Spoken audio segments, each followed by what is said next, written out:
ഗതാഗതക്കുരുക്ക് പരിഹരിക്കുന്നതുവരെ ടോൾ പിരിവ് നിർത്തിവയ്ക്കാൻ CPM, CPI സംഘടനകൾ ചെയ്യേണ്ടത് പ്രമേയം പാസാക്കലും ടോൾ പ്ലാസ മാർച്ചുമല്ല. ശക്തമായ സർക്കാർ ഇടപെടലിന് സമ്മർദ്ദമുണ്ടാക്കുകയാണ് വേണ്ടതെന്ന് DCC പ്രസിഡന്റ് ജോസഫ് ടാജറ്റ് പറഞ്ഞു.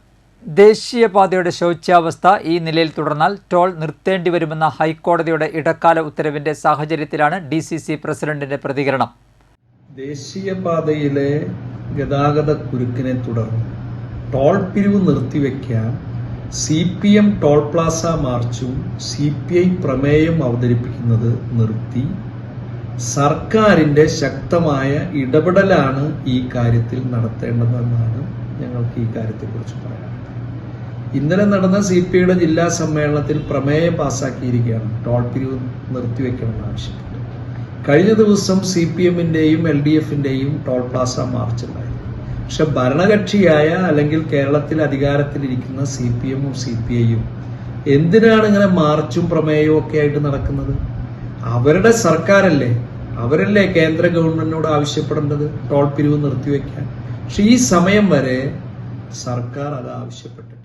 കരാർ പ്രകാരമുള്ള സൗകര്യങ്ങളും സേഫ്റ്റി ഓഡിറ്റിലെ പരിഹാര നിർദ്ദേശങ്ങളും പൂർത്തിയാക്കാതെ ടോൾ നിരക്ക് ഉയർത്തരുതെന്നും അതുവരെ ടോൾ പിരിവ് നിർത്തണമെന്നും ആവശ്യപ്പെട്ട് ജോസഫ് ടാജറ്റ് സമർപ്പിച്ച ഹർജിയിലാണ് ഹൈക്കോടതിയുടെ ഉത്തരവ്.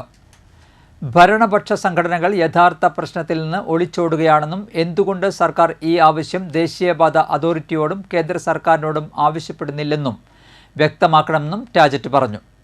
കഴിഞ്ഞ 10 വർഷമായി കോൺഗ്രസ് ടോൾ കമ്പനിയുടെ കരാർ ലംഘനത്തിനെതിരെ നിയമ നടപടിയിലാണ്. എന്നാൽ ഇതുവരെയും സംസ്ഥാന സർക്കാർ ഒരു നിലപാട് ഈ കാര്യത്തിൽ സ്വീകരിച്ചിട്ടില്ല. പലപ്പോഴും ഹൈക്കോടതിയിൽ വരുന്ന കേസുകളിൽ മൗനം പാലിക്കുകയാണ്. ദേശീയപാതയിലെ പ്രശ്ന പരിഹാരത്തിന് ഒരാഴ്ച സമയം അനുവദിക്കണമെന്ന് കേന്ദ്രത്തിനായി ഹാജരായ അഡീഷണൽ സോളിസിറ്റർ ജനറലിൻ്റെ ആവശ്യം പരിഗണിച്ച് കേസ് ജൂലൈ 16 നീട്ടിവച്ചിരിക്കുകയാണ്. ഈ സാഹചര്യത്തിൽ ഇനിയും സംസ്ഥാന സർക്കാർ നിലപാടെടുക്കാൻ താമസിക്കരുതെന്നും ടാജറ്റ് ആവശ്യപ്പെട്ടു.